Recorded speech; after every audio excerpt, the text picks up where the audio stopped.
लेकिन वो सुदूर गांव तक भी जाते हैं अपने परिजनों से मिलने। और वही डॉक्टर चिन्मय पांडे जी 190 से ज्यादा देश के युवा जब वन यंग वर्ल्ड के लिए एकत्रित होते हैं तो वहां विश्व के युवाओं को संबोधित करते हैं। एशिया का एकमात्र सेंटर फॉर मल्टीकल्चरल स्टडीज देव संस्कृत विश्वविद्यालय भी लेकर के आते हैं। और मैं अगर आपको कहूं तो ये सब सुनने के बाद हमें लगता है कि जनरल नॉलेज के इतने सारे क्वेश्चन के आंसर वो एक व्यक्तित्व जो है वो करते क्या होंगे, कैसा उनका रूटीन होगा, क्या भोजन होगा। तो दिन भर में 10 वर्ष से ज्यादा बीत चुके हैं जब वो दिन में अन्न नहीं लेते। दिन में अन्न नहीं लेते, संकल्प ये रहता है कि दिन भर जल उपवास करके और जूस लेकर के ही शाम को जब गुरुदेव का कार्य, मिशन का कार्य, समाज का कार्य कर लेते हैं तब अन्न लेते हैं। जीवन की ऐसी साधना के एक जीवन साधक आज हमारे बीच हैं, जिनों के आत्मीय स्वजनों के हैं, तो वो प्रबुद्ध वर्ग के बीच भी आते हैं। आज के विषय पर हम सभी को संबोधित करने के लिए हम हृदय से आमंत्रित करते हैं। परम पूज्य गुरुदेव परमवंदनीय माता जी की दिव्य उपस्थिति को साक्षी मानते हुए माँ गायत्री के पावन मंत्र के साथ मैं अपनी बात प्रारंभ करना चाहता हूँ। माँ गायत्री का ये पवित्र मंत्र भारतीय आध्यात्मिक परंपरा का सबसे पुनीत पावन मंत्र है। ये स्मरण दिलाने का मंत्र है कि मनुष्य का जीवन न केवल एक सौभाग्य के रूप में हमको मिलता है बल्कि एक संभावना के रूप में मिलता है। एक ऐसी संभावना के रूप में कि मनुष्य का जीवन हमें प्राप्त होता है जहाँ पर यदि जीवन की दिशा सही हो, सकारात्मक हो, दिव्य हो, पवित्र हो, चिंतन उत्कृष्ट हो, भावनाएं उदार हो, व्यक्तित्व की दिशा सही हो, तो उसी व्यक्ति के जीवन में हम लोग संत को, सिद्ध को, महात्मा को जन्म लेते देखते हैं। उसी मनुष्य के जीवन को देवता बनते, एक ऋषि मुनि के जीवन में बदलते देखते हैं। यदि उसी मनुष्य के जीवन की दिशा गलत हो जाए, भावनाएं पतित हो जाए, चिंतन विकृत हो जाए, दृष्टिकोण दूषित हो जाए, तो उसी मनुष्य के जीवन में एक दुष्ट के जीवन को, नाराजों के जीवन को, पापी के जीवन को, पतित के जीवन को देख पाने की संभावना भी व्यक्ति के अंदर विद्यमान रहती है। इन दोनों संभावनाओं में वो संभावना साकार हो पाती है कि जब मनुष्य का हृदय, भावनाएं और जीवन का उद्देश्य जाकर के समर्पित होते हैं। ये जो गायत्री का मंत्र है वो हम शायद ही किसी और मंत्र के विषय में बता दें। कारण क्या है? जिसको इच्छा हो वो वेदों में पढ़ना चाहे तो ऋग्वेद के दूसरे मंडल को पढ़े, यजुर्वेद के दूसरे, तीसरे, 9वें को पढ़े, अथर्ववेद के 19वें को पढ़े, सामवेद के 6ठे को पढ़े। पढ़ने का मन हो तो आरण्य ग्रंथों में बृहदारण्य को पढ़े, संहिताओं में तैत्तिरीय को पढ़े, मैत्रायणी को पढ़े। यदि स्तंभ में पढ़ना हो तो अश्वरायण सूत्रों को पढ़े, स्तंभ को पढ़े, आपस्तंभ को पढ़े। और ये सारे ग्रंथों को यदि कोई पढ़ेगा तो पाएगा कि महर्षियों की बातें मैं कर रहा हूँ, सामान्य व्यक्ति की नहीं कर रहा। महर्षियों ने एक स्वर में यदि किसी एक सत्य को पुकारा तो ये कहा है, सर्वे शास्त्रा द्विजाप्रोक्ता न शैवा न च वैष्णवा आदि शक्ति उपासते गायत्री वैद्यमात्रम। ये सारी जितनी उपासना की पद्धतियां हैं वो एक शक्ति की ओर लेकर के जाती है। क्यों? ऐसा कहने का उद्देश्य क्या है? क्योंकि गायत्री को हमने विश्व हित कारिणी के रूप में पुकारा। विश्व हित कारिणी का अर्थ क्या है? अर्थ यह है कि मैं पैरासिटामोल की गोली लूं, मेरा बुखार जाए तो दुनिया बोलती है, और मैंने पैरासिटामोल की गोली ली पर बुखार आपका चला गया, ऐसा व्यक्ति बोलती है। मेरे करने बोलने से भी यदि विश्व का हित होता है, सिर्फ उसका हित नहीं होता जो उसको बोल रहा है, मात्र उसका हित नहीं होता जो उसको लिख रहा है, मात्र उसका हित नहीं होता जो उसको सुन रहा है, बल्कि उसका भी हित होता है जो वहां पर उपस्थित नहीं है, उपलब्ध नहीं है। गायत्री विश्व हित कारिणी है क्योंकि गायत्री के जो 3 पद हैं वो मानव जीवन के शिखर को छूने की प्रेरणा देते हैं। पवित्रता, प्रखरता, परिष्कार, ये सिखाते हैं कि जीवन में हम लोग आगे बढ़े, ऊपर उठे और अच्छा करें। और ऐसा बताने के पीछे का कारण बड़ा स्पष्ट है। कारण ये है कि जीवन में पतन तो स्वाभाविक, डिक्लाइन इज एफर्टलेस, पर जो उत्थान है वो कष्टसाध्य है। जीवन में यदि कोई नीचे जाना चाहे, गलत करना चाहे, तो गलत करने के लिए उसे न प्रयत्न की आवश्यकता है, न पुरुषार्थ की आवश्यकता है, न प्रशिक्षण की आवश्यकता है। You don't need to be trained. पर यदि आदमी को जीवन में ऊपर उठना हो, अच्छा करना हो, तो अच्छे करने के लिए व्यक्ति को संकल्प की, संरक्षण की, सार्थक मनोदशा की आवश्यकता होती है। पानी का एक गिलास आप लीजिए, पहाड़ के ऊपर ले जाइए, एक लात मारिए, अपने आप नीचे चला जाएगा। गुरुत्वाकर्षण, ग्रेविटी मुक्ति के। पर यदि उसी पानी को ऊपर ले जाना हो तो आपको पाइप की व्यवस्था बनानी पड़ेगी, बिजली जुटानी पड़ेगी, वहां पर मोटर लगानी पड़ेगी। यदि व्यक्ति को जीवन में गलत करना हो तो गलत करने के लिए किसी विश्वविद्यालय में दाखिला लेने की आवश्यकता नहीं है। Nobody needs to be trained। वातावरण का जो प्रवाह है, समाज की जो दिशा है, हमारे जो कुसंस्कार है, हमारी जो बुरी आदतें हैं वो हमसे गलत करा लेते हैं। और अच्छा करने के लिए व्यक्ति को संकल्प की आवश्यकता होती है, अच्छा करने के लिए व्यक्ति को समझ की आवश्यकता होती है, अच्छा करने के लिए व्यक्ति को संवेदना की आवश्यकता होती है, अच्छा करने के लिए व्यक्ति को साहस की आवश्यकता होती है। महाभारत में कथा आती है, दुर्योधन से विदुर ने पूछा, उन्होंने कहा कि आप और युधिष्ठिर, आपके जो भाई है, दोनों एक ही स्कूल में गए, पढ़ाने वाले टीचर एक ही थे, वही द्रोणाचार्य, वही कृपाचार्य, फिर क्या कारण है कि जो आपका भाई है वो तो सारे काम धर्म के करता है और आप सारे काम अधर्म के करते हो, ऐसा क्यों? दुर्योधन बोला, जाना कि धर्मम नच में प्रवृत्ते, जानता हूं कि धर्म क्या है, करूंगा नहीं। जाना कि अधर्मम नच में निवृत्ति, जानता हूं कि अधर्म क्या है, छोड़ूंगा नहीं। केनोपि देवेन हृदय स्थितेन यथा नियुक्तोस्मि तथा करोमि, ऐसा लगता है कि कोई अंदर आकर के बैठ गया है और जहां मुझे नियुक्त कर देता है वो करने के लिए मैं बाध्य हो जाता हूं। पता हर एक को है कि सही क्या है, गलत क्या है, और व्यक्ति गलत की ओर खींचा चला जाता है क्योंकि समाज की दिशा वही नजर आती है। अच्छा करने के लिए व्यक्ति को एक साहस की आवश्यकता होती है। गायत्री का जो मंत्र है वो अच्छे करने वाले को संरक्षण, संकल्प और साहस प्रदान करता है। जिस कारण से इसे विश्व हितकारिणी कहकर के पुकारा गया वो इसलिए कि अच्छे व्यक्ति के अंदर जलती हुई आग को सुरक्षित रखा जा सके, उसे आगे बढ़ाया जा सके, और वो बढ़ाने के लिए जिस भावना की आवश्यकता होती है उस भावना को जगाने का मंत्र गायत्री का पावन मंत्र है। जगन्नाथपुरी की एक प्यारी घटना आती है, सुना करके गायत्री मंत्र को हम लोग करेंगे। नेत्रहीन व्यक्ति था, रोज भगवान के दर्शन के लिए जाता था, नेत्रहीन था, लाइन में लगता। अनेक लोगों को पता नहीं था कि हमारे पीछे जो व्यक्ति खड़ा है वो नेत्रहीन है, तो कभी किसी की कोहनी लगती, कभी किसी का झटका लगता। उन सारे झटकों को सहते हुए, आघातों को सहते हुए रोज लाइन में लगा करता। एक दिन पुजारी ने रोक लिया। पुजारी ने कहा कि एक बात बताओ भैया, आप रोज लाइन में लगते हो, क्यों लगते हो? आपको तो भगवान दिखाई भी नहीं पड़ते।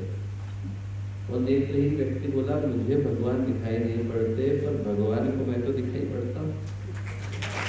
बोले मैं यहाँ पर उनकी उपस्थिति को लेने के लिए नहीं आता हूँ, I am not here to take his attendance, मैं यहाँ पर अपनी उपस्थिति को देने के लिए आता हूँ। जो गायत्री का मंत्र है वो याद दिलाता है कि भगवान कण कण में व्याप्त है। उसके पास उपस्थिति देने के लिए व्यक्ति को कहीं जाने की आवश्यकता नहीं, अपने हृदय को निर्मल बनाने की आवश्यकता है। वो निर्मल है, भावनाएं सच्ची है, तो आपका जीवन, आपका व्यक्तित्व मंदिर बन जाते हैं। वो बनते हैं तो जीवन में श्रेष्ठता का उदय हो पाता है। स्थिर चित्त, शांत मन के साथ उसी शक्ति का आवाहन हम लोग करते हैं जो सद्ज्ञान की, सद्भाव की, सत्कर्म की, सब प्रवृत्तियों की देवी है। माँ गायत्री का पावन मंत्र साथ साथ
आदरणीय धर्मवीर भाई साहब, आदरणीय श्री लोहानी जी, आदरणीय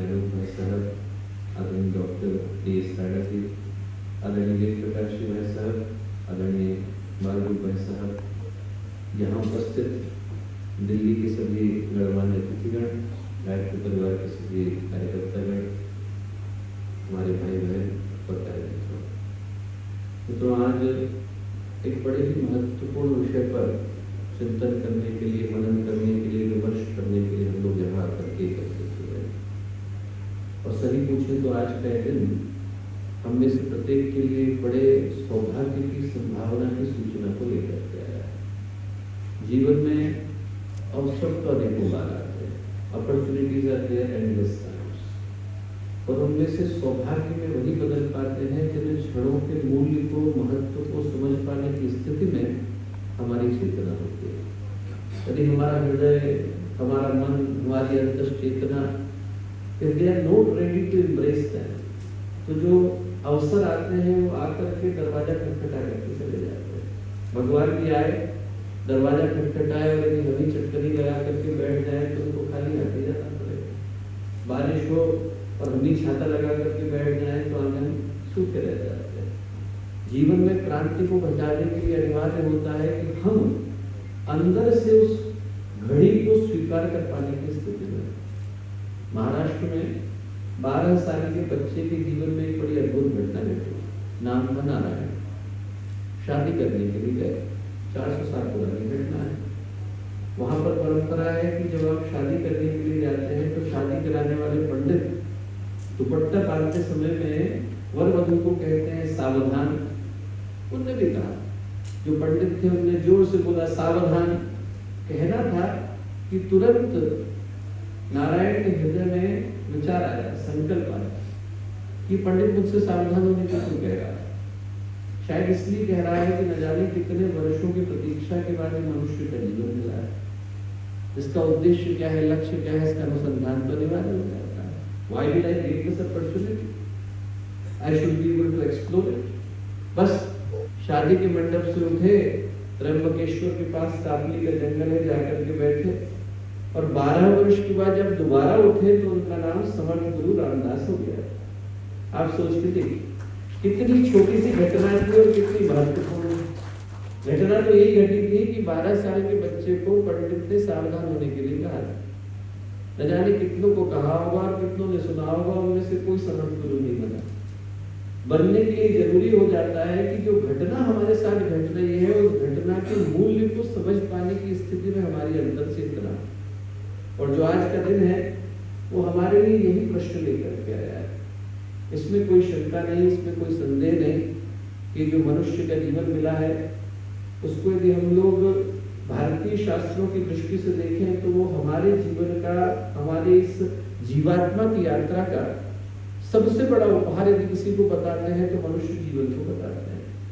यदि आप गीता को उठा करके पढ़े तो गीताकार के मुंह से 11वें अध्याय में जब भगवान अपना विराट रूप दिखाते हैं तो एक बात लिखी है, दिव्य सूर्य सहस्र से। इतना प्रकाश भगवान के अंदर था जितना सहस्रों सूर्यों के उदय होने पर निकलता है।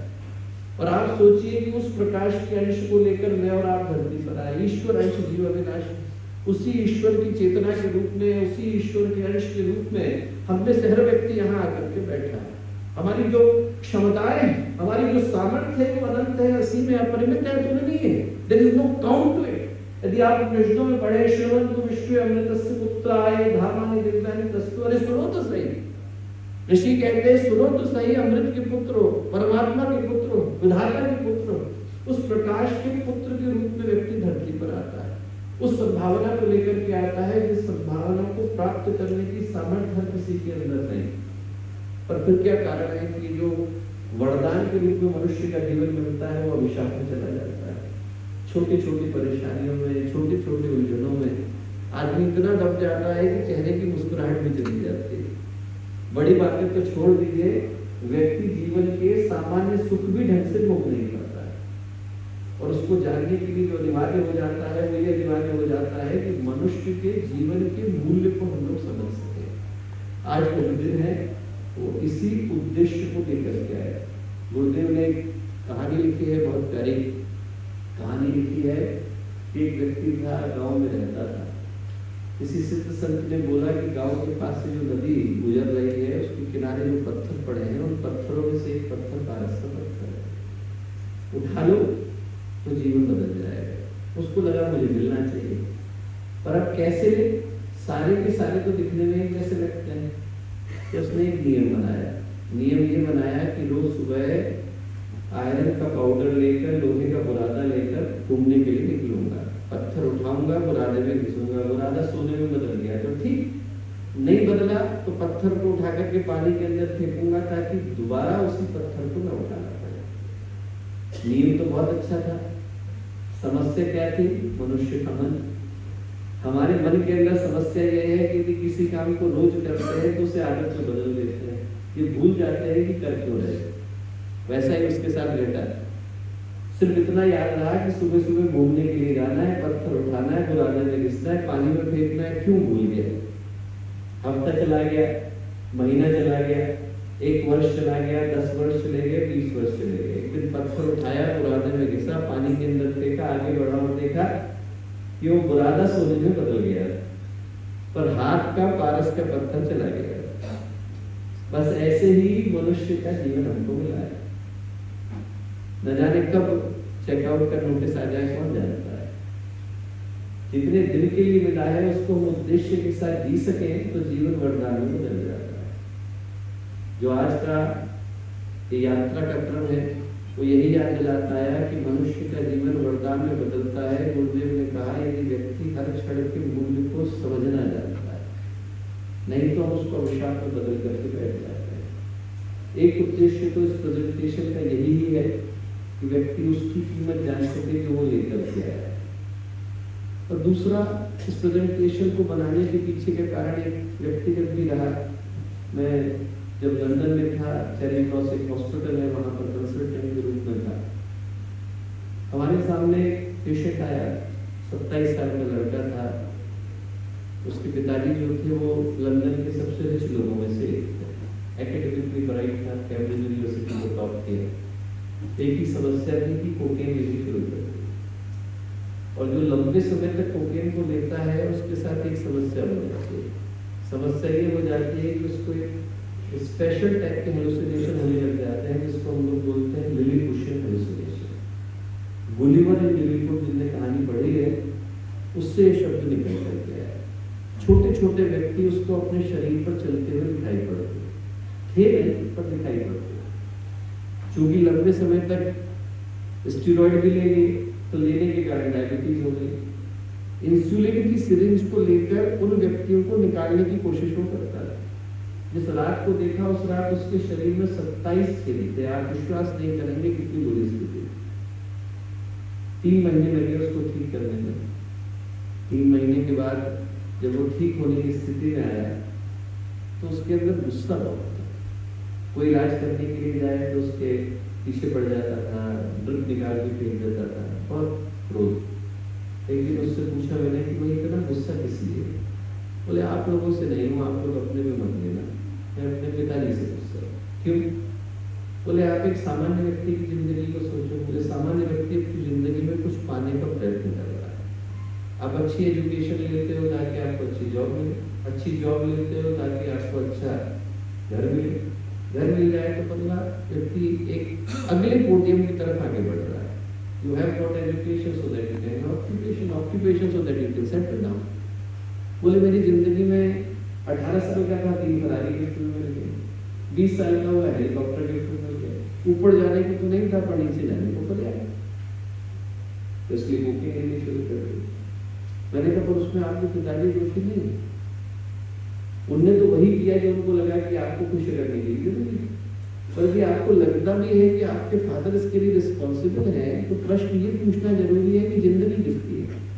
जिंदगी में तो आप अपने पिता को दोष देते हुए नहीं गुजार सकते। You can not live your life blaming your father for it. पर यदि आपको लगता भी है कि मेरे पिताजी रिस्पॉन्सिबल है तो ये तो सोचना जरूरी है कि जिंदगी किसकी है, उसकी जिम्मेवारी कौन लेगा। बस इतना कहना था, उसके बाद से उसको देखा। 3 साल के बाद उसने साउथ अफ्रीका से पत्र भेजा। बोले आपने जो बात कही बहुत दिल में गहरी लगी। बोले उस दिन के बाद से मैं कुछ के भ्रमण पर निकल गया। बैक पैकिंग कहते हैं विदेश में, बैक पैकिंग के लिए निकल गया। He ended up in India. Bharat में एक स्थान है बस्तर, वहां पर गया। बहुत से लोग हैं परिचित हैं। बस्तर में जब गया तो उसने किसान को देखा, और वो किसान जो था बिल्कुल उसके पास न खाने को न पीने को, भूखा प्यासा, 4 बच्चे थे, पर परिवार बहुत खुश था, हंसी खुशी में खाना खा रहा था, जो रूखा सूखा खा रहा था वो खाने के लिए उसको भी बुला लिया, बोले आप भी आ जाओ। इसको बड़ा आश्चर्य हुआ। इसने कहा कि जरा इनसे ये पूछिए कि इनके पास तो कुछ भी नहीं है। अपने इंटरप्रेटर से कहा कि इनसे पूछो आप कि इसके पास तो कुछ भी नहीं है, फिर इतना खुश क्यों है? और उसके सामने उत्तर दिया कि इनसे किसने कह दिया कि मेरे पास कुछ नहीं है? बोले इनसे कहिए कि मेरे पास परिवार है। बस इतना कहना था। बोले मैंने नेक्स्ट फ्लाइट ली और लंदन को गया और जाकर के अपने पिता को गले लगाया। तो बोले हम दोनों फूट फूट करते रहे 4 घंटे, तो बोले रोने नहीं चले गए। बोले पहली बार महसूस किया कि जिंदगी दर्द के लिए नहीं मिली है, जिंदगी खुशियों के लिए मिली है। जिंदगी को मैं खुशी में कैसे बदल सकता हूँ? How can I turn my life into a blessing? ये उसका अंतिम प्रश्न था और उत्तर यहाँ है। जो उत्तर है वो यही है कि जिंदगी वरदान में बदलती है कि जीवन में उद्देश्य आ जाता है। If there is no purpose to it, it's a burden. If there is a purpose to it, becomes an act of celebration. हमारी जिंदगी में यदि उद्देश्य है तो फिर हम हर क्षण का आनंद उठा पाते हैं। उस उद्देश्य को ढूंढने के लिए आज की यात्रा है। यहाँ से भी लोग उठे तो उत्तर लेकर के न उठे, प्रश्न लेकर के उठे। ये प्रश्न लेकर के उठे कि हमारे जीवन में यदि वो उद्देश्य है तो निश्चिंतता है, नहीं है तो ढूंढने की आवश्यकता है। इस प्रेजेंटेशन की सफलता यही होगी कि व्यक्ति यहाँ से उठे तो हृदय में एक जिज्ञासा लेकर के उठे, एक तड़प लेकर के उठे। We have to do something good for humanity. और इसलिए जो यात्रा है वो 2-3 चरणों से होकर के गुजरेगी। पहले चरणों में तो महापुरुषों के वचन है, इस दृष्टि से है कि महापुरुष ये मनुष्य के जीवन का उद्देश्य क्या बताते हैं, और दूसरे चरण में उस उद्देश्य के ऊपर हम लोग कितना खरे उतर पाते हैं, हम का मतलब मानवता। और तीसरे चरण में यदि खरे नहीं उतर पाते हैं तो क्या करने की आवश्यकता है। बस इन्हीं 3 चरणों को लेकर ये आज की यात्रा आई है। हम लोग जब महापुरुषों की बात करते हैं तो सबसे पहले मैं नाम लेना चाहूँगा स्वामी विवेकानंद का। हर कोई उनसे परिचित है। एक अद्भुत व्यक्तित्व जिन्हें अपने जीवन को बड़ी श्रेष्ठता के साथ जिया। 32 साल की उम्र में वो कर गए जो कईयों के लिए 500 वर्ष की उम्र में कर पाना संभव नहीं होता है। और एक से एक बढ़कर के महत्वपूर्ण बातें स्वामी विवेकानंद ने कही। और ये जो चेन्नई के अभिभाषण में उन्होंने कहा, दैट इज वेरी इंपॉर्टेंट। उन्होंने कहा हम में से हर व्यक्ति, every soul is potentially divine. हम में से हर व्यक्ति अपने अंदर दिव्यता की संभावना को लेकर के आया है। और यदि हम ही अपने चेहरे को ढक लें और हम ही जो है शिकायत करें कि अंधेरा हो गया, तो इसके ऊपर किसको दोष दिया जाए? यहाँ के दरवाजे बंद कर दिए जाए, पर्दे लगा दिए जाए, लाइट ऑफ कर दी जाए, अपने चेहरे के ऊपर हम लोग हाथ ढक करके बैठ जाए और शिकायत करें कि आज तो सवेरा हुआ नहीं, तो उसमें भगवान सूरज का दोष नहीं है, वो तो निकले हुए हैं पर हम देखने से मना कर रहे हैं। जहाँ मनुष्य का जीवन मिलता है वहाँ व्यक्ति को संभावना मिलती है, और उस संभावना को जो स्मरण कर पाता है उसका जीवन श्रेष्ठता की ओर चला जाता है। हम में से हर व्यक्ति अपने अपने जीवन की ड्राइविंग सीट पर बैठा हुआ है। ऊपर की ओर ले जाए, नीचे की ओर ले जाए, हमारे ऊपर है। हमारे ऊपर है कि हम अपने जीवन की गाड़ी को ले जाना कहाँ चाहते हैं। We are sitting at the driving seat. एक कथा आती है वेदांत में, बहुत प्यारी कथा आती है कि शेरनी की गर्भवती शिकार करने को गई, द लायंस वाज प्रेग्नेंट, और जैसे ही उसने चलाने लगाई, शिकारी कहीं से आया, उसको तीर चलाया, उसको लगा और उसका देहावसान हो गया। मरने से पहले शी गिव बर्थ टू ए कब, वो जो शेर का बच्चा हुआ जिसको हम लोग छावा कहकर के पुकारते हैं, वो छावा बिना माँ के था, बिना पिता के था। इस टाइम कहीं से हिरणों का एक झुंड आ रहा था, उन्होंने कहा भैया तो हमारे साथ आ जाए, उनके साथ चला गया। He forgot that he was a lion। उसको बस इतना याद रहा कि मैं एक हिरण हूँ, उन्हीं के साथ घूमने लगा, उन्हीं की तरह करने लगा। एक दिन बड़ा वाला शेर आया, और जैसे ही बड़ा वाला शेर आया और जोर से दहाड़ा, उसको देख करके सारे के सारे हिरण भागे, उनको देख करके शेर भी भागा। शेर ने कहा हिरण भाग रहे हो तो ठीक है, शेर क्यों भाग रहे हो? उसने शेर को रोका, उसने कहा भैया तुम कहाँ जा रहे हो? उन्होंने कहा साहब माफ करिए, मैं तो हिरण। अरे बोले भैया तुम हिरण नहीं हो, तुम शेर हो। बोले नहीं मैं हिरण। उसने पकड़ा और लेकर के गया पानी के अंदर। झाड़ क्या दिखाई पड़ता है? और जैसे ही उस शेर ने झांका और ये महसूस किया कि वो और बगल का शेर एक जैसे हैं, दहाड़ वापस आ गए। शेर को ये याद दिलाने के लिए कि वो शेर है, एक और शेर की जरूरत होती है। हमें याद दिलाने के लिए कि हमारे अंदर दिव्यता है, वो महापुरुषों की जरूरत होती है। जब स्वामी विवेकानंद आते हैं, गुरुदेव आते हैं, तो हमें ये याद दिला करके जाते हैं कि यदि वो मनुष्य के जीवन को इस तरह से जी सकते हैं, श्रेष्ठता के साथ जी सकते हैं, तो हमें कमी क्या है? वो संभावना तो हम भी अपने साथ लेकर के आए हैं। उसी संभावना को याद करने की जो यात्रा है, वो मनुष्य के जीवन की यात्रा है। ये जो वरदान बन पाती है, वो इस आधार पर बन पाती है कि हमारे को अपने अंदर छुपी वो संभावना स्मरण है। और ध्यान से देखें तो वही मनुष्य के जीवन की खूबसूरती है। हमारे जीवन की खूबसूरती ये है कि वी आर ऑन स्पेक्ट्रम। आप एक कुत्ते को देखें तो ये नहीं कह सकते हैं कि वो ज्यादा कुत्ता है, थोड़ा कम कुत्ता है, पर एक इंसान को कह सकते हैं उसके अंदर थोड़ा ज्यादा इंसानियत है, उसके अंदर थोड़ा कम इंसानियत है। हम में से हर व्यक्ति अपने अंदर संभावना को लेकर के आया है। नीचे गिर गए तो हम लोग कंस बन जाते हैं, ऊपर उड़ गए तो कृष्ण कहलाते हैं। एक तरफ रावण बनने की संभावना है, एक तरफ राम बनने की, एक तरफ अंगुलीमाल बनने की है, तो एक तरफ बुद्ध बनने की है। इन दोनों ही संभावनाओं को लेकर मनुष्य धरती पर आता है। Each of us carry that possibility. उसमें से कौन सी साकार होगी, उसको साकार कर पाने की संभावना सिर्फ हमारे पास है और किसी के पास है नहीं। एक बहुत प्यारी कथा पूज्य गुरुदेव ने लिखी है प्रज्ञा पुराण के अंदर। कथा लिखी है कि एक व्यक्ति था, बहुत अच्छी वीणा बजाता था। उसने अपने घर में वीणा रखी हुई थी, बहुत ही अच्छी बनी हुई, बहुत सुंदर बनी हुई। दुर्भाग्य ऐसा हुआ कि उसके बाद की जनरेशन में कोई वीणा बजाने वाला नहीं हुआ। First generation was gone, second was gone, third was gone, fourth was gone.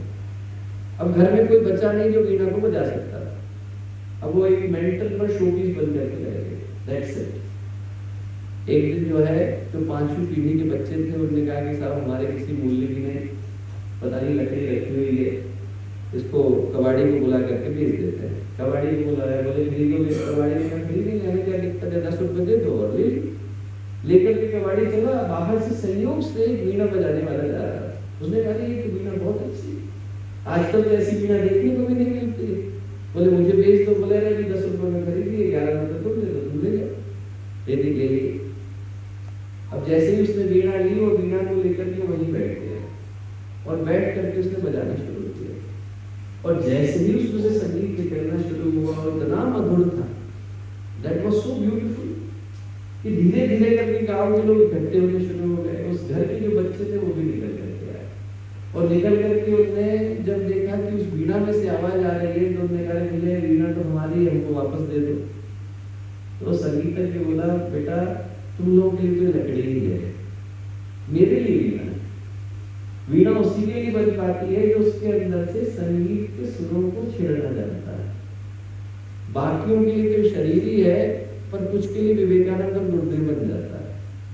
बनता उनके लिए है जो उसको बनाना जानता है। जो मनुष्य का जीवन है वो स्मरण दिलाता है कि हमें वो संभावना मिली हुई। यदि हम छेड़ना चाहें तो इसी के अंदर से वीणा के सुर को छेड़ सकते हैं। छेड़ना चाहे किसी में से विवेकानंद को, गुरुदेव को, महर्षि अरविंद को, रमण महर्षि को छेड़ सकते हैं। छेड़ने के लिए संभावना का ज्ञान होना जरूरी है और सही पूछे तो वही मनुष्य का जीवन है। मनुष्य का जीवन यदि हम लोग ध्यान से देखें तो बी से लेकर डी तक की यात्रा है। बी का मतलब है बर्थ, डी का मतलब है डेथ। एक जन्म है, एक मृत्यु है, और दोनों ही हमारे हाथ में नहीं। पर जो बीच में छूट गया वो हमारे हाथ में। जो बीच में छूट गया उसका नाम है सी। सी का मतलब चॉइसेस। कर्म करने की संभावना हमारे पास। जिंदगी में कितनी भी तकलीफ आए, कितनी भी परेशानियां आए, कितनी भी एडवर्सिटी आए, कितनी भी प्रतिकूलता आए, पर अच्छा करने की संभावना इंसान के पास सुरक्षित। एक कथा मुझको बहुत प्यारी लगती है। संत थे, बिच्छू को बचाने की कोशिश कर रहे हैं। More he tried, more he give him this thing. जितना कोशिश करी उतना ज्यादा वो डंक मारता गया, हाथ में लहू लुहान हो गए, खून बह रहा था। एक व्यक्ति गुजर रहा, उसने कहा भैया क्यों कोशिश कर रहे हो, इसका काम ही काटना है। उन्होंने तब भी उसको उठा करके किनारे रखा। बोले इसका काम काटना हो सकता है पर मेरा काम तो बचाना है। हर व्यक्ति का धर्म सुरक्षित है। जिंदगी में कितनी कठिनाई आए, और अच्छा करने की संभावना हमारे पास सदा सुरक्षित रहती है। उसी को स्मरण करने की जो यात्रा है वो मनुष्य के अंदर वरदान की यात्रा है। गुरुदेव ने कहा, जो लोग परिचित न हो, आप कल्पना करके देखिए कैसे व्यक्तित्व का जीवन, जिनके जीवन के 38 वर्ष तो पूरी तरह एकांत में गुजारे। 15 वर्ष के थे, उनके गुरु के दर्शन हुए। 24 वर्ष के लिए गुरुदेव हिमालय चले गए। साधना का जो उच्चतम शिखर हो सकता है, जिसे हम लोग महापुरुष शिखर कह करके पुकारते हैं, वो गुरुदेव ने 24 वर्षों तक अनुभव किए। हर 10वें वर्ष में 1 वर्ष के लिए पूर्णतः एकांत चले गए। सुनसान के सहचर गुरुदेव की लिखी हुई पुस्तक है, जिसको जब समय मिले तो एक बार पढ़ने की आवश्यकता है। और जो बाकी के वर्ष बचे, आप विश्वास नहीं करेंगे उसमें गुरुदेव ने कितना लिखा। 3397 पुस्तकें लिखी। अभी हम लोगों ने डिजिटाइज कराई। डिजिटाइज कराने वाली टीम भी सहयोग से ही बैठी है। यही दिल्ली की पालन की टीम ने, शुक्ला जी की टीम ने उस कार्य को किया। 11 वर्ष उनको लगे गुरुदेव के साहित्य को डिजिटाइज करने में। आप सोचिए लिखने में कितना वक्त लगा होगा। इतना गुरुदेव ने लिखा, इतना बोला, इतने बड़े परिवार को खड़ा किया। और जो अंत में महत्वपूर्ण बात कही, वो इस बात को कहा कि यदि मनुष्य को नए संभावना की ओर जाना है तो अपने अंदर छुपे देवता को पहचानना होगा।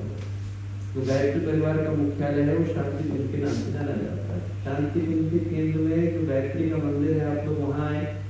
25,000 लोगों के रहने की व्यवस्था है। 500 एकड़ में पहला आश्रम है, पर 1 पैसा किसी से नहीं लिया जाता। It's absolutely free. और जब आप केंद्र में जाते हैं तो वहाँ गायत्री का मंदिर है। कहानी बड़ी प्यारी। बिरला जी के सुपुत्र गुरुदेव के शिष्य थे। 1951 में जब गुरुदेव की साधना पूरी हुई तो गुरुदेव के पास 11 करोड़ रुपए लेकर के पहुंचे। चरणों में रखे, गुरुदेव आप गायत्री का मंदिर बनाइए, ऐसा बनाइए जैसा आज तक किसी ने नहीं देखा हो। सोने का मंदिर हो, हीरे की मूर्ति। गुरुदेव ने कहा, बेटा पैसे में छूटा नहीं, तेरे लूंगा नहीं। बोले, पर एक बार बता कि भगवान सोने के मंदिर में बैठे और बाहर व्यक्ति को खाने को नहीं मिले तो भगवान को कैसा लगेगा? बोले, बनाना है तो स्कूल बना, कॉलेज बना, हॉस्पिटल बना, भगवान के मंदिर। बोले, हमें बिठाना होगा तो भगवान को सोने के मंदिर में नहीं, लोगों के दिल के अंदर बिठा करके आए। उनको लोग देखें और उनको लगे कि हम भगवान के मंदिर हो सकते हैं। तो जो गुरुदेव ने उद्देश्य दिया वो गायत्री मंदिर के अंदर सुरक्षित। आप वहां पर आएंगे तो आपको देखकर आश्चर्य होगा कि गायत्री माता की मूर्ति है, साधारण सी मूर्ति है, और चारों ओर शीशे लगे। क्यों? गुरुदेव ने कहा, भगवान को प्रणाम करो पर अपने अंदर छुपे भगवान की मत भूलो।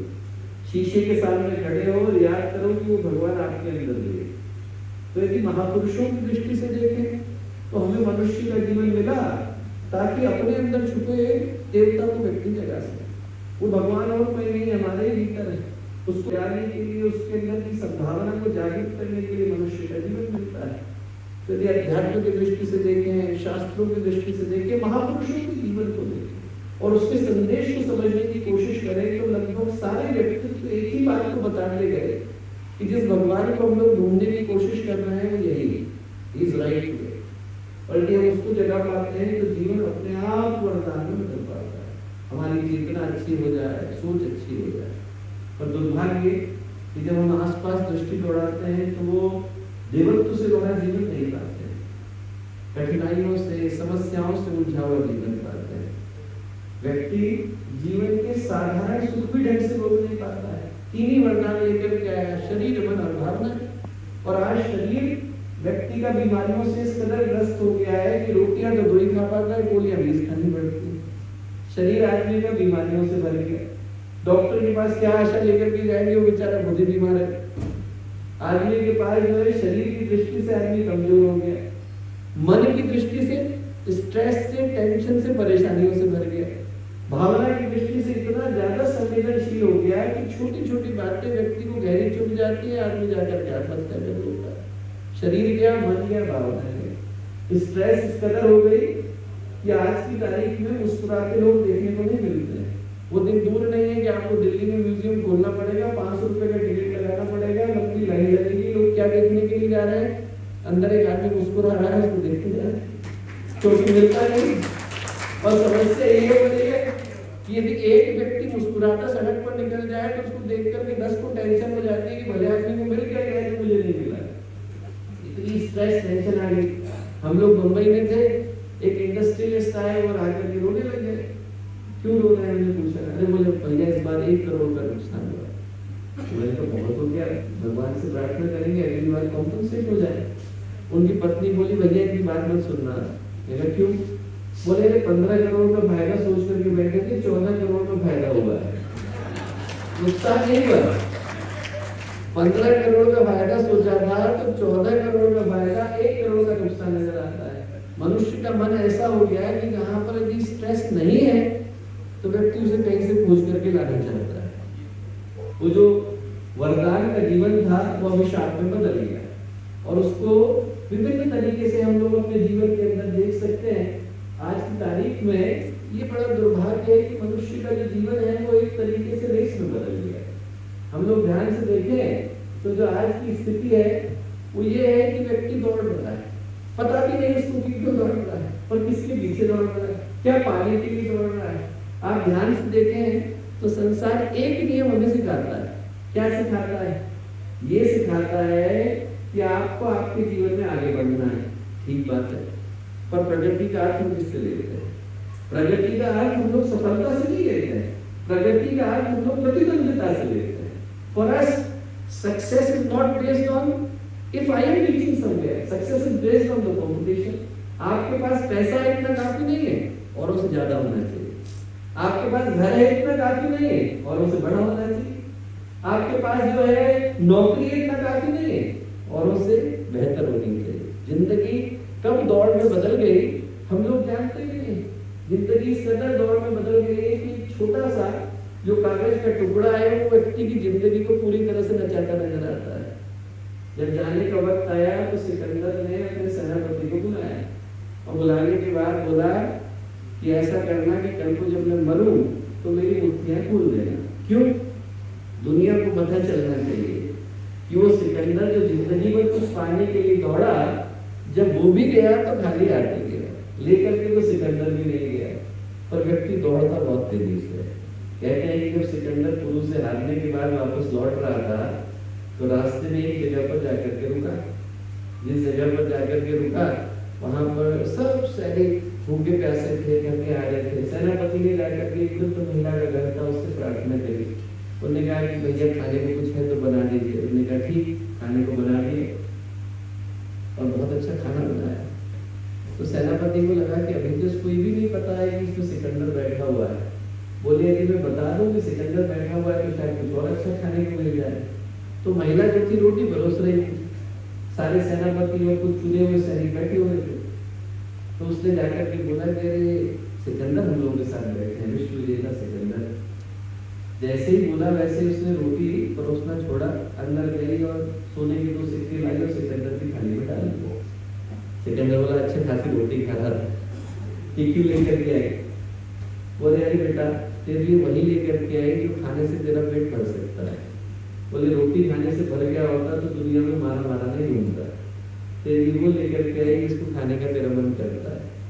तो आदमी भगा चला जा रहा है, हमें महसूस भी नहीं होता, पर हमारी जिंदगी एक रेस में बदल गई। और रेस में बदलने में एक अद्भुत चीज है जो हमारी जिंदगी में उस रेस को बढ़ाने का काम करती है। जब से टेक्नोलॉजी का एडवांसमेंट हुआ, जब से विज्ञान का विकास हुआ, उससे किसी को आपत्ति नहीं। विज्ञान नहीं हो तो हमारा बात भी नहीं कर पाएंगे, पर उसका उपयोग हम जिस तरीके से कर रहे हैं उस पर चिंतन करने की आवश्यकता है। आचार्य शंकर के जीवन की घटना आती है कि एक व्यक्ति था, किसान, भैंस को लेकर के जा रहा था। शंकराचार्य ने अपने शिष्यों से पूछा कि ये किसान भैंस को ले जा रहा है कि भैंस किसान को ले जा रहा है? बोले क्या बात कर रहे हैं साहब, किसान भैंस को ले जा रहा है। शंकराचार्य आगे बढ़े और उन्हें किसान के हाथ से रस्सी छोड़ दी, भैंस भागने लगी। भैंस भागी तो पीछे पीछे किसान भागा। बोले अब भैंस किसान को ले जा रही है, किसान भैंस को ले जा रहा है। वैसे ही हमारे साथ हुआ। टेक्नोलॉजी तो हम ही ने बनाई, पर हमें पता भी नहीं चला कि कब टेक्नोलॉजी ने आकर के हमें बनाना शुरू कर दिया। कब मनुष्य की जिंदगी, उसके जीवन के छोटे छोटे हिस्से, आज की तारीख में व्यक्ति अपने घर का नंबर भी फोन के बगैर नहीं जान पाता है। टेक्नोलॉजी ने इस कदर मनुष्य के जीवन को कब्जे में लिया, नियंत्रण में लिया कि हमारे जीवन का हर हिस्सा आज टेक्नोलॉजी से चलता है। बहुत सारी चीजें उसके कारण आई, पर जो एक चीज है वो ये है कि हमारी जिंदगी तकनीकी के विकास के कारण धीरे धीरे करके हम महसूस नहीं कर पाते पर अकेली होती जा रही है। एक समय था कि लोग अपने घर से बाहर निकला करते थे, आगे को खेलना है तो समाज के साथ व्यक्ति संबंध को स्थापित करता है, एक परिवार का भाव होता है। जो हमारी स्ट्रेंथ है वो हमारी स्ट्रेंथ ह्यूमैनिटी की स्ट्रेंथ। आप में से बहुत कम लोगों को शायद ये पता हो कि जब हम लोग आए, होमो सेपियंस आए, इवॉल्व हुए, तो उस समय में हम लोग अकेली स्पीसीज नहीं थे। There were also Neanderthal man, Cro-Magnon man was there. उस समय में धरती पर डेविडसोनियन मैन थे, होमो सेपियंस वाज देयर। और जैसा लोगों को लगता है उसके विपरीत परिस्थितियां थी। Neanderthal man was not stupid as people think. Neanderthal man के पास क्रेनियल कैविटी भी थी, उसके पास बुद्धि भी ज्यादा थी, शरीर की ताकत भी ज्यादा थी, 8-8 फीट के 9-9 फीट के थे। फिर क्या कारण है कि होमो सेपियंस सर्वाइव कर गए पर निएंडरथल मैन सर्वाइव नहीं कर पाया? हमारी खासियत ये थी कि हम दोस्ती करना जानते थे।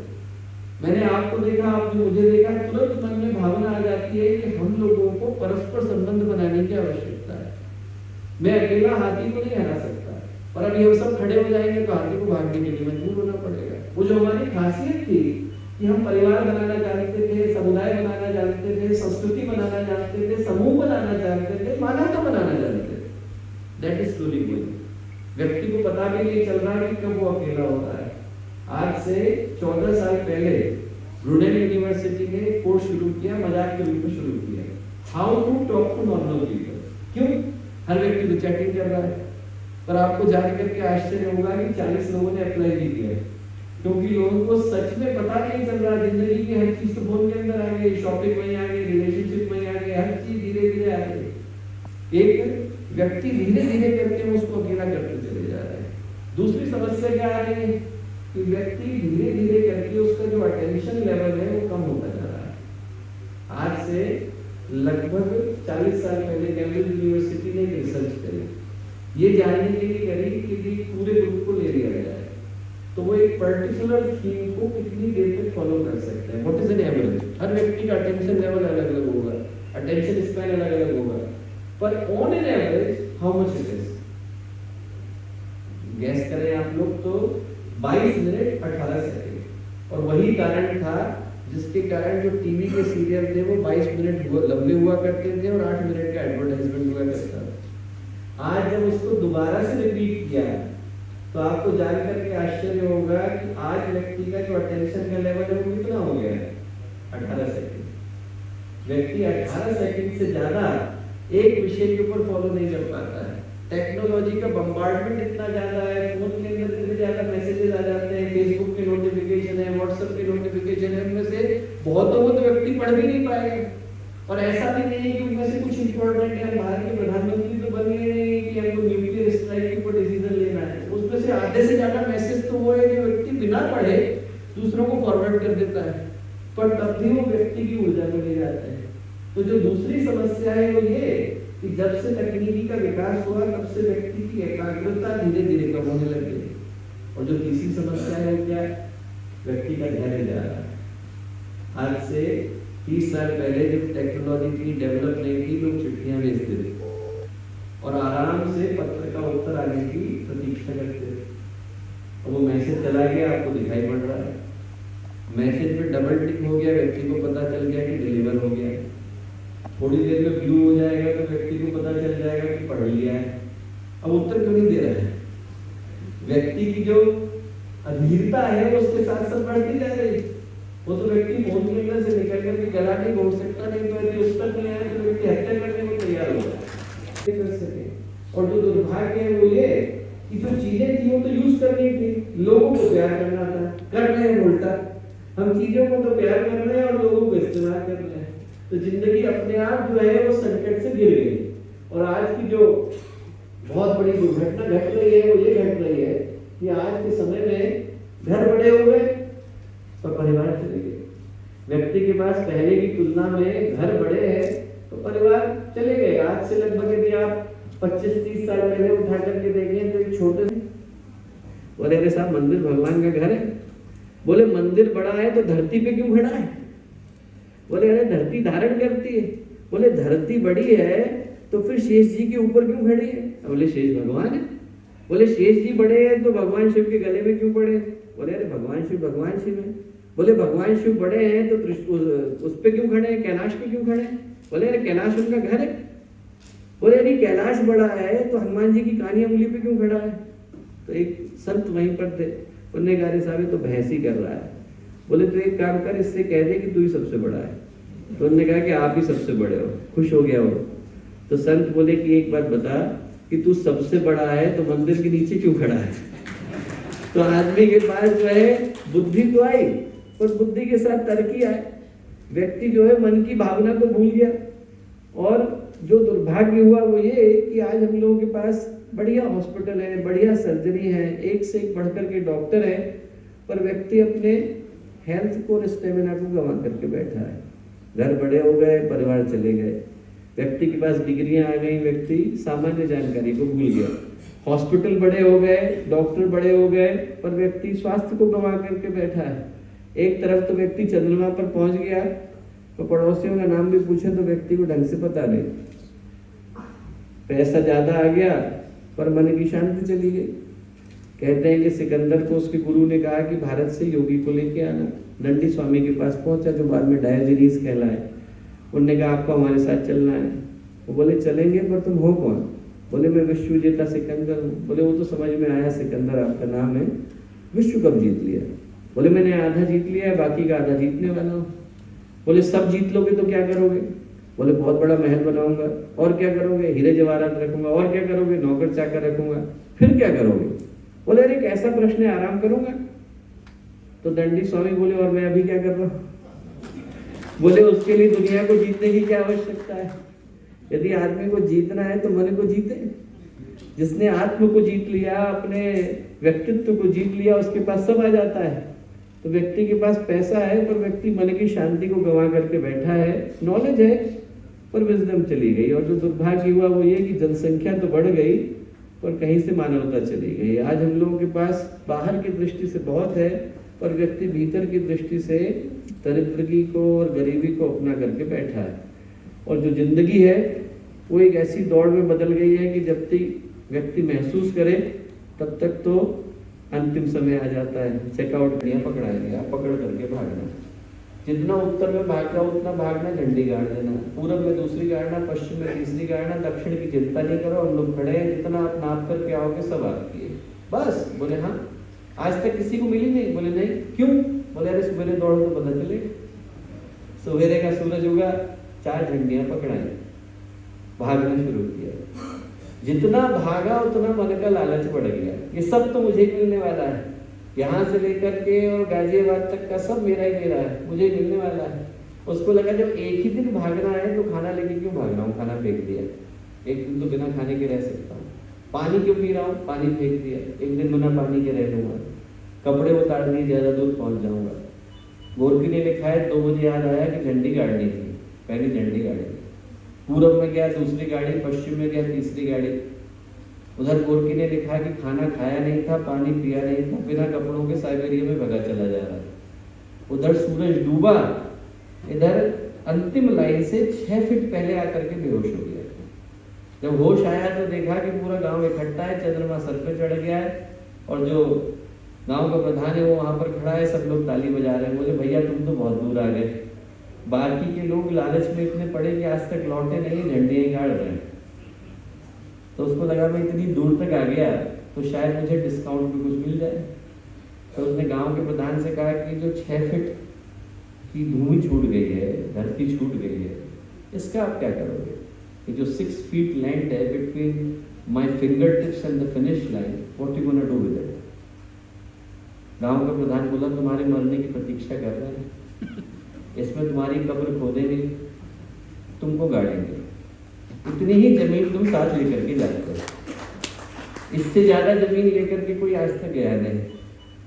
पर भागता हर व्यक्ति इतनी तेजी के साथ है कि वो इससे आगे ही जाने वाला है। ऐसी कोई दौड़ नहीं जो हमें चिता के पास ले जाए, पर व्यक्ति की कामनाओं का अंत होता नहीं। मनुष्य का जीवन मिला था उद्देश्य के साथ जीने के लिए, वरदान के रूप में जीने के लिए। अभिशाप में बदल जाता है क्योंकि हम जिंदगी को रेस बना करके बैठ जाते हैं और हमें पता भी नहीं चलता कि हम कब उस रेस का हिस्सा हो गए। पड़ोसी नया मकान लेता है, हमारा घर छोटा हो जाता है। सामने वाले को प्रमोशन मिला, हमें हमारी जॉब खराब लगने लग जाती है। उसके पास नया फोन आया, हमारा फोन हमें खराब लगने लग जाता है। अब हम फोन की लाइन में खड़े हो गए, अब हम नए घर की लाइन में खड़े हो गए, अब हम नई नौकरी की लाइन में खड़े हो गए। हमें पता भी नहीं है कि कब हम उस रेस का हिस्सा है। तो जिंदगी को बदलने के लिए गुरुदेव ने कहा 4 चीजों की आवश्यकता है, तब ये जिंदगी वरदान में बदल पाती है। पहला, जीवन में उद्देश्य की आवश्यकता है। जैसा मैंने शुरू में कहा, उठे तो हम लोग जीवन में एक उद्देश्य को लेकर के उठे। बिना उद्देश्य के गुरुदेव ने कहा कि जीवन पेंडुलम की तरह से है, घूमता तो बहुत है, पहुंचता नहीं है। व्यक्ति बिजी होने को पर्पस से कंफ्यूज कर जाता है। Just because we are busy does not mean we have found the purpose. हमारे पास करने को बहुत हो पर करने का उद्देश्य नहीं हो तो जीवन उद्देश्यहीन हो जाता है। जो पर्पस है वो इस बात से तय नहीं होता कि हमने क्या किया, इस बात से तय होता है कि हमने क्यों किया। फांसी पर हत्यारा भी चढ़ता है और फांसी पर भगत सिंह भी चढ़ते हैं, कारण बदल जाते हैं। जो उद्देश्य है वो तय करता है कि हम लोगों ने किस उद्देश्य के साथ किया। और जब बात उद्देश्य की आती है तो कई बार लोगों को लगता है कि देखो हमारे पास तो इतनी समझ नहीं है, कुछ भी नहीं है, हो सकता है बेटे की जनसंख्या बढ़ाई, इसके अलावा कोई काम नहीं किया। पर यदि मैं उद्देश्य के लिए जिया, मानवता के लिए जिया, इंसानियत के लिए जिया, तो जो जिया वो किसी काम आएगा। और हमारे इतिहास में तो एक से एक बढ़कर के उदाहरण है। यहाँ पर दिल्ली के राजा हुए रंतिदेव, हजारों वर्ष पहले की घटना है। पूरा यहाँ से लेकर मालव क्षेत्र तक उनका राज्य था। उनके राज्य में अकाल पड़ा। जो वहाँ के पंडित थे उन्होंने कहा कि साहब यदि आप स्वयं उपवास रखोगे तो यहाँ पर बारिश होगी। I've traveled to 17 different countries.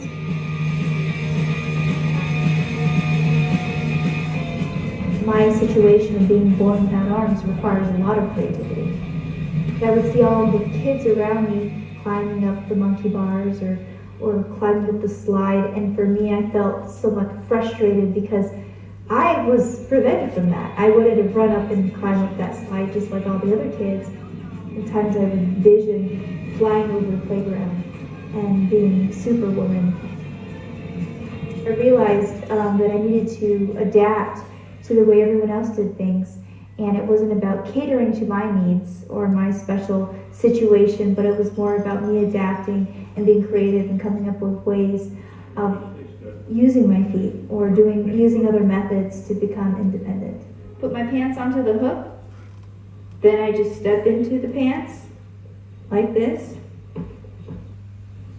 and I wiggle my way into my pants.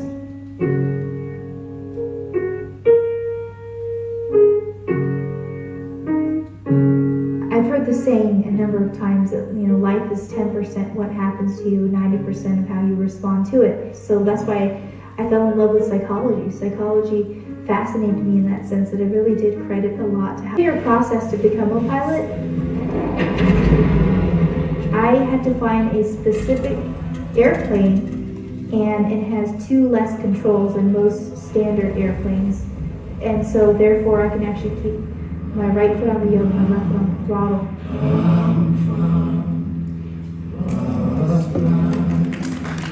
The most incredible and most empowering experience I've ever had. It's that feeling of being free, of being, in the sky, and just that incredible feeling of being up there. What I enjoy is not really knowing where I'm going to be next. In the next 4 months, I'm going to be in 4 different countries. And I remember promising myself I would never again wear those fake, heavy, prosthetic arms.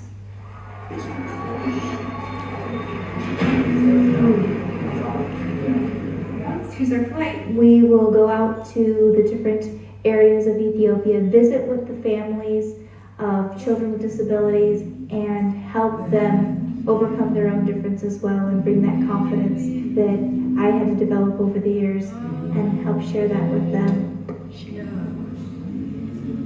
The achievement that I'm most proud of, I think, is maturing from someone who was angry and upset about being differently able to being someone who was different, and to now being able to celebrate that. and use it as an opportunity to give hope and inspiration to other people.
इतनी देर तक आपने इन बातों को बड़े धैर्य के साथ सुना, उसके लिए सभी को बहुत सारा धन्यवाद, शुभकामनाएं। प्रोत्साहन करने में जिन्होंने कुछ भी अच्छा किया है, जिन्हें आज सम्मानित किया जा रहा है, सम्मान आप सभी का भी है। हम सब आमंत्रित करते जा रहे हैं हमारे अतिथियों को, जो आपसे प्रार्थना करेंगे तालियां बजाने के लिए। उससे अच्छा है कि आप अपने चेहरे में मुस्कान ला के तालियां बजाते रहें। Shri Gajendra Pal, ministry of social justice and empowerment, government of India. Shri Manoj Singh Tomar ji, हमारे वॉलंटियर से निवेदन है कि कृपया शीघ्रता से नाम देख के आप ला रहे हैं, लेकिन ये भी आत्मीयता बढ़ाने का बड़ा अच्छा अवसर है कि जो भी पुरस्कार सम्मान आप लाते रहें, इसी बहाने हमारे सम्मानित अतिथि आपस में एक दूसरे से मिलजुल करके वो पुरस्कार मिल बांट लेंगे। Shri Manoj Singh Tomar ji, founder and president, Bharatiya Namo Sangh. Shri Amitabh Srivastava ji, mentor and curator, confluence and. वैसे नॉर्मली कहीं भी ऐसे समारोह के पीछे इंस्ट्रूमेंटल म्यूजिक चलता है, लेकिन हम लोग उससे कहीं ज्यादा वरीयता देते हैं। अगर आपकी तालियां रिदम के साथ चलती रहें तो इस पूरे प्रस्तुत किया जा रहा है। मेरे ख्याल से अवार्ड्स को लाते जाएं और अवार्ड्स को बाद में आपस में हमारे अतिथि एक दूसरे से मिलजुल कर भी एक्सचेंज कर सकते हैं, क्योंकि हमारे आदरणीय डॉक्टर चिन्मय पांडे जी, हमारे विशिष्ट अतिथि आप सबको इस अवसर पर जोड़ के पुरस्कृत कर रहे हैं। Shri Pawan Chopra ji, deputy director of agriculture and development, government of NCP of Delhi. लेकिन कृपया उस परीक्षा में शीघ्रता से उत्तीर्ण होते जाएं और सनातन संस्कृति सम्मान के लिए जो हमारे परिजन यहाँ पधार रहे हैं, कृपया उन्हें सम्मानित करते जाएं। मंच पे जो भी पधारते जा रहे हैं, सम्मान को ग्रहण करते जाएं कृपया।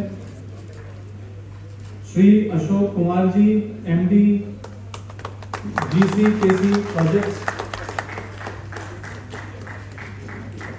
श्री अनुराग मोहंती जी, श्री पवन चोपड़ा जी, श्री भगवती शरण जी, आचार्य अनीता जी। और मेरे ख्याल से आप सभी भी इस मूवमेंट को बहुत प्रसन्नता पूर्वक साक्षी बन रहे हैं। आपके मुस्कुराते चेहरे बता रहे हैं कि आप स्वयं इस अवसर का लाभ ले रहे हैं। और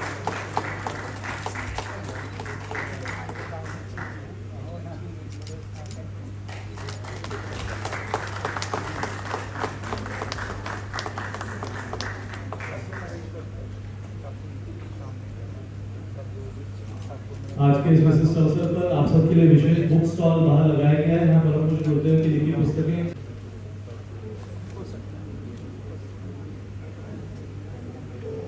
श्री शोभित गुप्ता, बहुत अच्छा नए नए लोगों से परिचय होता है और बहुत कुछ बेहतर हो गया। जेनरॉसिटी के साथ बढ़ती जा रही थी और वॉलेंटियर्स और मिलकर व्यवस्था बनाने में जो टीम लगी है उसका सभी का आभार। श्रीमती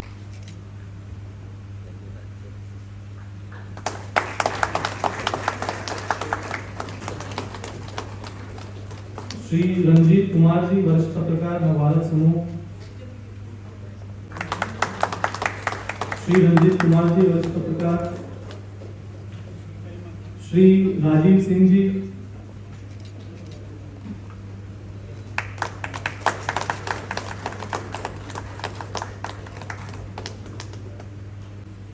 श्री संजय मुखर्जी जी।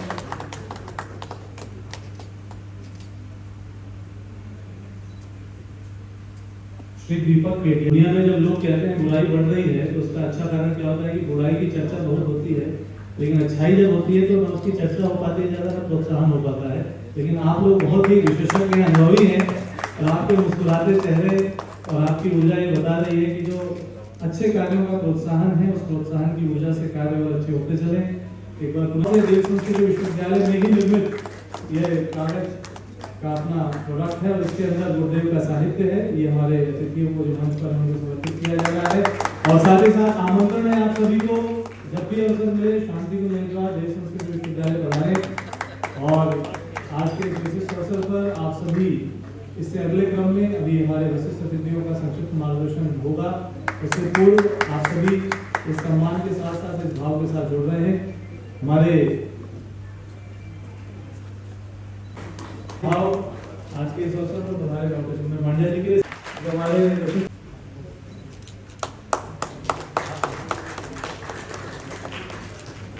तो एक बार पुनः आकर के बहुत अच्छा लगा। ये जो विषय था वो भी हर व्यक्ति के दिल के और जीवन के करीबी था। उद्देश्य यही था कि जो मनुष्य का जीवन है वो वरदान के रूप में भी हमको मिलता है और अभिशाप के रूप में भी मिलता है। दोनों ही संभावनाएं व्यक्ति के पास है। नीचे गिर गया तो व्यक्ति पशु बन जाता है, ऊपर उठ गया तो परमात्मा हो जाता है।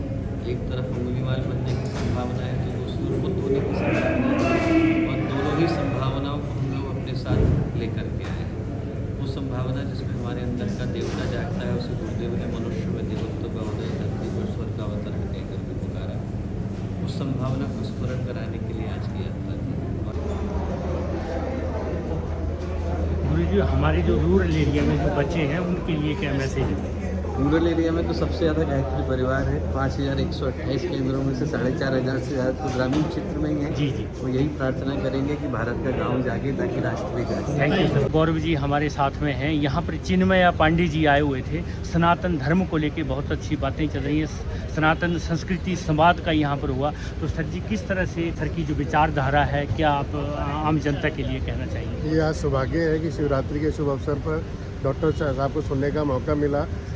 एक स्कॉलर, एक डॉक्टर होके उन्होंने जो आज बातें रखी हैं ज़रूर छूने वाली हैं और प्रेरणा देने वाली हैं। बहुत सिंपल व्यक्तित्व है, बड़ा व्यक्तित्व है और हम लोग बड़े, मैं प्रभावशाली हुआ। मैं हरिद्वार गया हुआ हूँ, गायत्री परिवार से पहले भी जुड़ा हूँ, लेकिन आज उनको मिलके और प्रभावित हुआ। और जो उन्होंने बातें रखी हैं बड़ी सरल बातें हैं, जीवन की सरल बातें हैं। और मनुष्य क्या है, मनुष्य जीवन का एक हमारे लिए ये एक वरदान है। और जितने महापुरुषों की बातें उन्होंने करी, गुरु अपने पिताश्री स्वामी विवेकानंद से लेकर पिताश्री जी की, गायत्री परिवार के गुरु श्री राम जी की, सबकी रखी बातें, जो एक अच्छा समय गुजरा, पता ही नहीं लगा कितने उन्होंने बोला। हम थोड़े समय के लिए आए थे लेकिन सब अंत तक बना रहा। ये उनकी विशेषता। तो हमारे जो सनातन धर्म जितने गुरु हैं, वैसे तो विश्व में हमारा बहुत नाम है, भारतवर्ष का संस्कृति हमारी जो है उसका बहुत कई जगह प्रचलन भी है। तो ये क्या सभी संतों को इस तरह से प्रोग्राम करने चाहिए ताकि जो ये अच्छा लगता है कि फंक्शन बहुत हो रहे हैं, होने चाहिए। लेकिन हाँ, हर बार नई चीज़ सीखने को मिलती है और हर बार सीखते लोग भूल जाते हैं। उन्होंने भी एक पीछे कथा का पीछे प्रसंग दिया, लोग सुनते हैं फिर भूल जाते हैं, लेकिन याद दिलाने वाला गुरु चाहिए। तो गुरु के ऐसे कार्यक्रम होने चाहिए और ये सबके लिए प्रेरणादायक है। बहुत बहुत धन्यवाद। Thank you very much.